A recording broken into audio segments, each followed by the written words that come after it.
IC Khodiyar માતાજીના પ્રાગટ્ય દિન નિમિત્તે ખોડિયાર જયંતીની સર્વત્ર ભક્તિભાવથી ઉજવણી કરાઈ હતી। ત્યારે ખોડિયાર જયંતી નિમિત્તે ડીસાના બગીચા વિસ્તારમાં શાક માર્કેટ સામે આવેલ ખોડિયાર માતાજીના મંદિરે દર્શનાર્થીઓની ભારે ભીડ જામી હતી। ભક્તોએ હજારો કિલો મહાપ્રસાદનો લાભ લીધો હતો।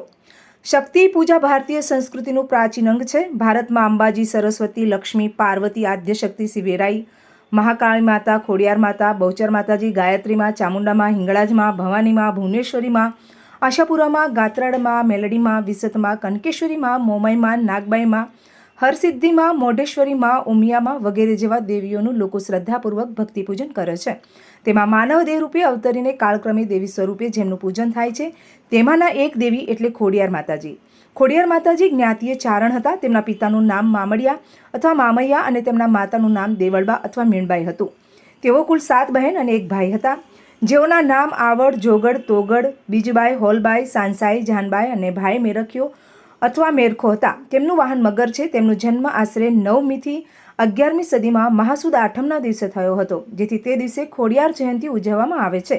મહાસુદ આઠમ પ્રસંગે ડીસા ખાતે આવેલા ખોડિયાર માતાજીના મંદિર ખાતે પણ ખોડિયાર જયંતી પ્રસંગે શાનદાર ઉજવણી કરવામાં આવી હતી। દર વર્ષની જેમ આ વર્ષે મોટી સંખ્યામાં ભાવિક ભક્તો આ મંદિર ખાતે ઉમટી પડ્યા હતા અને માતાજીના દર્શનનો લાભ લીધો હતો। આજે માના ધામમાં મોટી સંખ્યાએ ઉમટેલા લોકોએ હજારો કિલો લાપસી પ્રસાદનો લાભ લીધો હતો।